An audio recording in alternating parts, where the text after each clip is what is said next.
ಇದು ಇನ್ಕಮ್ ಟ್ಯಾಕ್ಸ್ಗೆ ಸಂಬಂಧಿಸಿದ good news.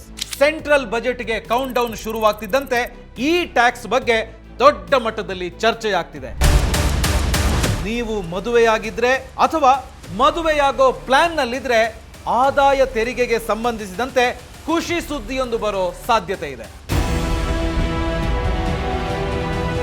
S, ಸರ್ಕಾರ ವಿವಾಹಿತ ದಂಪತಿಗಳಿಗೆ ಲಾಭವಾಗುವಂತ ಹೊಸ ತೆರಿಗೆಯನ್ನ ಜಾರಿಗೆ ತರೋ ಚಾನ್ಸ್ ಇದೆ ಅಂತ ಹೇಳಲಾಗ್ತಾ ಇದೆ. ಹಾಗಿದ್ರೆ ಅದೇನು ಹೊಸ ಟ್ಯಾಕ್ಸ್? ಒಂದ್ ವೇಳೆ ಇದು ಜಾರಿಗೆ ಬಂದ್ರೆ ಇದರಿಂದ ಎಷ್ಟು ಲಾಭ ಆಗುತ್ತೆ, ನಿಮಗೆ ಎಷ್ಟು ಹಣ ಉಳಿಬಹುದು? ದಿ ಎಕನಾಮಿಕ್ ಟೈಮ್ಸ್ ಈ ಬಗ್ಗೆ ಮಾಡಿರುವಂತ ವರದಿಯಲ್ಲಿ ಏನಿದೆ ಎಲ್ಲದರ ಬಗ್ಗೆ ಇನ್ ಡೀಟೇಲ್ ಆಗಿ ಹೇಳ್ತೀನಿ. ಈ ವಿಡಿಯೋನ ಕಂಪ್ಲೀಟ್ ಆಗಿ ನೋಡಿ. ಹಾಯ್, ಹಲೋ, ನಮಸ್ಕಾರ, ವೆಲ್ಕಮ್ ಟು ಬಾಸ್ ವಾಲಾ. ನಾನು ಶೇಷಕೃಷ್ಣ ಭಟ್. ಎಸ್, ಇವತ್ತಿನ ವಿಡಿಯೋದಲ್ಲಿ ನಾವು ಒಂದು ಬಹಳ ಇಂಟ್ರೆಸ್ಟಿಂಗ್ ವಿಷಯದ ಬಗ್ಗೆ ಮಾತಾಡೋಣ. ಹೌದು, ನೀವೇನಾದರೂ ಮದುವೆಯಾಗಿದ್ರೆ ನಿಮಗೆ ಆದಾಯ ತೆರಿಗೆ ಅಂದ್ರೆ ಇನ್ಕಮ್ ಟ್ಯಾಕ್ಸ್ ವಿಚಾರಕ್ಕೆ ಸಂಬಂಧಿಸಿದಂತೆ ಒಂದು ದೊಡ್ಡ ಗುಡ್ ನ್ಯೂಸ್ ಬರೋ ಸಾಧ್ಯತೆ ಇದೆ. ಅದೇನು ಅಂತ ಹೇಳಿದ್ರೆ ನೋಡಿ, ಇದೇ ಫೆಬ್ರವರಿ 1ನೇ ತಾರೀಕಿಗೆ ಬಜೆಟ್ ಮಂಡನೆ ಆಗ್ತಾ ಇದೆ. ಈ ಬಜೆಟ್ನಲ್ಲಿ ಕೇಂದ್ರ ಸರ್ಕಾರ ವಿವಾಹಿತ ದಂಪತಿಗಾಗಿ ಜಂಟಿ ತೆರಿಗೆ ಅಂದ್ರೆ ಜಾಯಿಂಟ್ ಟ್ಯಾಕ್ಸೇಷನ್ ಅನ್ನೋ ಹೊಸ ವ್ಯವಸ್ಥೆಯನ್ನು ತರೋ ಬಗ್ಗೆ ದೊಡ್ಡ ಮಟ್ಟದಲ್ಲಿ ಚರ್ಚೆ ನಡೀತಾ ಇದೆ.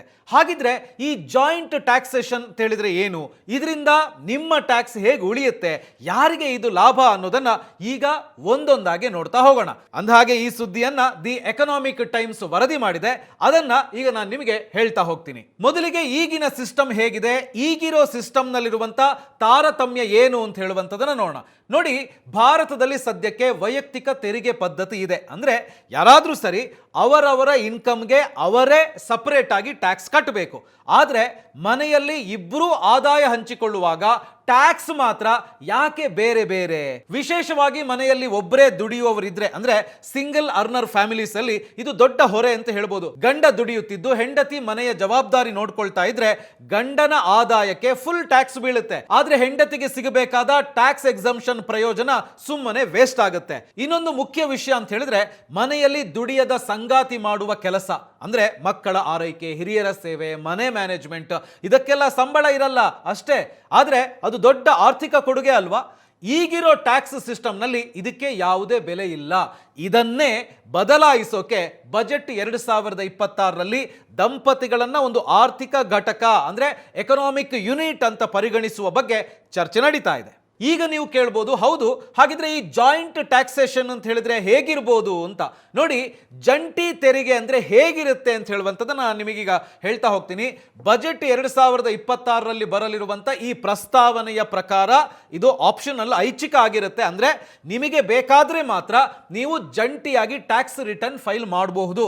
ಆದ್ರೆ ಕಂಡೀಷನ್ ಏನಪ್ಪಾ ಅಂತ ಹೇಳಿದ್ರೆ, ಗಂಡ ಹೆಂಡತಿ ಇಬ್ಬರ ಹತ್ರನೂ ಕೂಡ ಪ್ಯಾನ್ ಕಾರ್ಡ್ ಇರಬೇಕು. ಇದರಿಂದ ಇಬ್ಬರ ಆದಾಯ ಸೇರಿಸಿ ಒಂದೇ ತೆರಿಗೆ ಲೆಕ್ಕ ಹಾಕಲಾಗುತ್ತೆ. ಈಗ ಮುಖ್ಯವಾದ ವಿಷಯಕ್ಕೆ ಬರೋಣ, ಟ್ಯಾಕ್ಸ್ ಸ್ಲ್ಯಾಬ್ ಹೇಗಿರುತ್ತೆ ಅಂತ. ಸೊ ದಿ ಎಕನಾಮಿಕ್ ಟೈಮ್ಸ್ ಮಾಡಿರುವಂತ ವರದಿಯನ್ನ ನಾನೀಗ ನಿಮ್ಮ ಮುಂದೆ ಇಡ್ತಾ ಇದ್ದೀನಿ. ಅಂದ್ರೆ ಪ್ರಸ್ತಾವಿತ ಟ್ಯಾಕ್ಸ್ ಸ್ಲ್ಯಾಬ್ಗಳು ಹೇಗಿರ್ಬೋದು ಅಂತ. ಸರಿ, ಇಬ್ಬರ ಆದಾಯ ಸೇರಿಸಿದ್ರೆ ನಮಗೆ ಟ್ಯಾಕ್ಸ್ ಜಾಸ್ತಿ ಆಗಲ್ವಾ ಅಂತ ಈಗ ನೀವು ಕೇಳ್ಬೋದು. ಅಲ್ಲಿಗೆ ಸರ್ಕಾರ ಒಂದು ಮಾಸ್ಟರ್ ಪ್ಲಾನ್ ಮಾಡಿದೆ. ಜಂಟಿಯಾಗಿ ಟ್ಯಾಕ್ಸ್ ಫೈಲ್ ಮಾಡೋರಿಗೆ ಟ್ಯಾಕ್ಸ್ ಲಿಮಿಟ್ ಅನ್ನ ಡಬಲ್ ಮಾಡುವಂತ ಪ್ರಸ್ತಾಪ ಇದೆ. ಇದಕ್ಕೆ ದಂಪತಿಗಳಿಬ್ಬರೂ ಕೂಡ ಪ್ಯಾನ್ ಕಾರ್ಡ್ ಅನ್ನು ಹೊಂದಿರಬೇಕಾಗುತ್ತೆ, ನಾನು ಈಗಾಗಲೇ ಹೇಳಿದೆ. ಸೊ ಈ ಯೋಜನೆಯ ಅಡಿ ದಂಪತಿಗಳಿಬ್ಬರ ಒಟ್ಟು ಆದಾಯವನ್ನ ಸೇರಿಸಿ ಜಂಟಿ ಫೈಲರ್ಗಳಿಗಾಗಿಯೇ ವಿನ್ಯಾಸಗೊಳಿಸಲಾದ ಪ್ರತ್ಯೇಕ ತೆರಿಗೆ ಸ್ಲ್ಯಾಬ್ಗಳ ಅಡಿಯಲ್ಲಿ ತೆರಿಗೆಯನ್ನು ವಿಧಿಸಲಾಗುತ್ತೆ, ಅಂದ್ರೆ ಟ್ಯಾಕ್ಸ್ ಅನ್ನ ಹಾಕಲಾಗುತ್ತೆ. ಹಾಗಿದ್ರೆ ಜಂಟಿ ತೆರಿಗೆ ಪದ್ಧತಿಯಲ್ಲಿ ಟ್ಯಾಕ್ಸ್ ಸ್ಲ್ಯಾಬ್ಗಳು ಹೇಗಿರ್ಬೋದು ಅಂತ ನೀವು ಕೇಳ್ಬೋದು. ಸೊ ಅದನ್ನ ಈಗ ನಾನು ನಿಮಗೆ ಹೇಳ್ತಾ ಹೋಗ್ತೀನಿ. ಸೊ ಈಗ ಸ್ಕ್ರೀನ್ ಮೇಲೆ ಒಂದು ಟೇಬಲ್ ಅನ್ನ ನೀವು ನೋಡ್ತಾ ಇರ್ಬೋದು. ನೋಡಿ, ಒಂದು ಕಡೆ ಒಟ್ಟು ಜಂಟಿ ಆದಾಯ ಅಂದ್ರೆ ಟೋಟಲ್ ಜಾಯಿಂಟ್ ಇನ್ಕಮ್, ಅದೇ ತರ ಇನ್ನೊಂದು ಕಡೆ ತೆರಿಗೆ ದರ, ರೇಟ್ ಆಫ್ ಟ್ಯಾಕ್ಸ್ ಎಷ್ಟು ಅಂತ ಹೇಳಿ. ನೋಡಿ, ಇಲ್ಲಿ 8 ಲಕ್ಷ ರೂಪಾಯಿವರೆಗೆ ಶೂನ್ಯ ಅಂದ್ರೆ ನಿಲ್, ಯಾವುದೇ ರೀತಿಯಾದಂಥ ಟ್ಯಾಕ್ಸ್ ಇರೋದಿಲ್ಲ. ಅದೇ ರೀತಿ 8,01,000 ರೂಪಾಯಿಯಿಂದ 16 ಲಕ್ಷ ರೂಪಾಯಿವರೆಗೆ 5% ಟ್ಯಾಕ್ಸ್ ಇರುತ್ತೆ. 16 ಲಕ್ಷದ 1 ರೂಪಾಯಿಯಿಂದ 24 ಲಕ್ಷ ರೂಪಾಯಿವರೆಗೆ 10% ಟ್ಯಾಕ್ಸ್ ಇರುತ್ತೆ. ಸೊ 24 ಲಕ್ಷದ 1 ರೂಪಾಯಿಯಿಂದ 32 ಲಕ್ಷ ರೂಪಾಯಿವರೆಗೆ 15% ಟ್ಯಾಕ್ಸ್ ಇರಬಹುದು. 32 ಲಕ್ಷದ 1 ರೂಪಾಯಿಯಿಂದ 40 ಲಕ್ಷದವರೆಗೆ 20% ಟ್ಯಾಕ್ಸ್ ಇರುವಂತ ಸಾಧ್ಯತೆ ಇದೆ. 40 ಲಕ್ಷದ 1 ರೂಪಾಯಿಯಿಂದ 48 ಲಕ್ಷದವರೆಗೆ 25% ಟ್ಯಾಕ್ಸ್ ಇರುವಂತ ಸಾಧ್ಯತೆ ಸಾಧ್ಯತೆ ಇದೆ. ಸೊ ಅದೇ ತರ 48 ಲಕ್ಷ ರೂಪಾಯಿಗಿಂತ ಹೆಚ್ಚು ಆದಾಯ ಹೊಂದಿದ್ರೆ 30% ಟ್ಯಾಕ್ಸ್ ಇರುವಂತ ಸಾಧ್ಯತೆ ಇದೆ. ಸೊ ನೋಡಿದ್ರಲ್ಲ, 8 ಲಕ್ಷದವರೆಗೆ ಇಬ್ಬರಿಗೂ ಸೇರಿ 1 ರೂಪಾಯಿನೂ ಟ್ಯಾಕ್ಸ್ ಇರಲ್ಲ. ಇದರಿಂದ ಸಾಮಾನ್ಯ ಮಧ್ಯಮ ವರ್ಗದ ಕುಟುಂಬಗಳಿಗೆ ಅಂದ್ರೆ ಮಿಡಲ್ ಕ್ಲಾಸ್ ಫ್ಯಾಮಿಲಿಗೆ ತುಂಬಾನೇ ಉಳಿತಾಯ ಆಗುತ್ತೆ ಅಂತ ಹೇಳಿ ಹೇಳ್ಬೋದು. ಈ ಜಾಯಿಂಟ್ ಟ್ಯಾಕ್ಸೇಷನ್ ಬಗ್ಗೆ ಹೇಳ್ತೀನಿ, ಆದ್ರೆ ಅದಕ್ಕೂ ಮೊದಲು ನಿಮ್ಮ ಸೇಫ್ಟಿ ತುಂಬಾ ಮುಖ್ಯ. ಒಂದು ಇಂಪಾರ್ಟೆಂಟ್ ಆಗಿರುವಂತ ವಿಚಾರವನ್ನ ಹೇಳ್ತೀನಿ ನೋಡಿ. ಇಡೀ ಫ್ಯಾಮಿಲಿ ನಿಮ್ಮನ್ನ ಅವಲಂಬಿಸಿರುತ್ತೆ. ಆಕಸ್ಮಿಕವಾಗಿ ನಿಮಗೇನಾದರೂ ಆಯಿತು ಅಂತ ಹೇಳಿದ್ರೆ ನಿಮ್ಮ ಇಡೀ ಕುಟುಂಬ ಆರ್ಥಿಕ ಸಂಕಷ್ಟಕ್ಕೆ ಸಿಲುಕು ಬಿಡುತ್ತೆ. ಒಂದು ಕಡೆ ಭಾವನಾತ್ಮಕವಾಗಿ ನಿಮ್ಮನ್ನು ಕಳ್ಕೊಂಡಂಥ ದುಃಖ ಇದ್ದರೆ, ಮತ್ತೊಂದು ಕಡೆ ನೀವು ಮಾಡಿರುವಂಥ ಸಾಲ, ಮಕ್ಕಳ ಭವಿಷ್ಯ, ಹೀಗೆ ನಾನಾ ರೀತಿಯ ಆರ್ಥಿಕ ಜವಾಬ್ದಾರಿಗಳಿದೆಯಲ್ಲ, ಅದೆಲ್ಲವೂ ಕೂಡ ನಿಮ್ಮ ಕುಟುಂಬದವರ ಮೇಲೆ ಬಂದ್ಬಿಡುತ್ತೆ. ಅವರು ಕಷ್ಟಪಡಬೇಕಾಗತ್ತೆ. ಅದಾಗಬಾರ್ದು ಅಂತ ಹೇಳಿದ್ರೆ ನೀವು ಟರ್ಮ್ ಇನ್ಶೂರೆನ್ಸನ್ನು ತೆಗೆದುಕೊಳ್ಬೇಕು. ಟರ್ಮ್ ಇನ್ಶೂರೆನ್ಸ್ ತೆಗೆದುಕೊಳ್ಬೇಕು ಅಂದಾಗ ಇಮಿಡಿಯೇಟ್ ಆಗಿ ತೆಗೆದುಕೊಳ್ಳೋದಲ್ಲ. ಮಾರ್ಕೆಟ್ನಲ್ಲಿ ಹಲವಾರು ಟರ್ಮ್ ಇನ್ಶೂರೆನ್ಸ್ ಕಂಪನಿಗಳಿವೆ, ಹಾಗೆಯೇ ಪ್ಲಾನ್ಗಳು ಕೂಡ ಸಾಕಷ್ಟಿವೆ. ಆದರೆ ನೀವು ತೆಗೆದುಕೊಳ್ಳುವಂಥ ಸಂದರ್ಭದಲ್ಲಿ ಕಂಪೇರ್ ಮಾಡಿ ತಗೋಬೇಕು. ನಿಮಗೆ ಯಾವುದು ಸೂಕ್ತ ಅಂತ ಹೇಳುವಂಥದ್ದನ್ನು ನೋಡಿಕೊಂಡು ತಗೋಬೇಕು. ಅದಕ್ಕೆ ಡಿಸ್ಕ್ರಿಪ್ಷನ್ನಲ್ಲಿ ಲಿಂಕ್ ಕೊಟ್ಟಿದ್ದೀನಿ, ಆ ಲಿಂಕನ್ನು ಕ್ಲಿಕ್ ಮಾಡಿ ನೀವು ಎಕ್ಸ್ಪ್ಲೋರ್ ಮಾಡ್ಬೋದು. ಇಲ್ಲಿ ನಿಮಗೆ ನಿಮ್ಮ ವಯಸ್ಸು ಹಾಗೂ ಆರೋಗ್ಯಕ್ಕೆ ಅನುಗುಣವಾಗಿ 400-500 ರೂಪಾಯಿನಿಂದ ಪ್ರೀಮಿಯಂ ಶುರುವಾಗಿ ಕೋಟಿವರೆಗೆ ಕವರೇಜ್ ಸಿಗೋ ಪ್ಲಾನ್ಗಳಿವೆ. ಹಾಗೆಯೇ ಪ್ರೀಮಿಯಂ ಮೇಲೆ 15% ಡಿಸ್ಕೌಂಟ್ ಕೂಡ ಇದೆ. ಎಲ್ಲಕ್ಕಿಂತ ಹೆಚ್ಚಾಗಿ 51ಕ್ಕೂ ಹೆಚ್ಚು ಮೋಸ್ಟ್ ಟ್ರಸ್ಟೆಡ್ ಅಂದರೆ ವಿಶ್ವಾಸಾರ್ಹ ಇನ್ಶೂರೆನ್ಸ್ ಪಾರ್ಟ್ನರ್ಸ್ ಇಲ್ಲಿದ್ದಾರೆ. ನೀವು ನೋಡಿ ನಿಮಗೆ ಸೂಕ್ತವಾದ ಟರ್ಮ್ ಇನ್ಶೂರೆನ್ಸ್ ಅನ್ನು ತೆಗೆದುಕೊಳ್ಳಬಹುದು. ಹಾಗೆಯೇ ಇನ್ನೊಂದು ಮುಖ್ಯವಾದ ವಿಚಾರ, ಅದು ಹೆಲ್ತ್ ಇನ್ಶೂರೆನ್ಸ್. ಇದು ತುಂಬಾನೇ ಮುಖ್ಯ, ಪ್ರತಿಯೊಬ್ಬರಿಗೂ ಕೂಡ ಮುಖ್ಯ.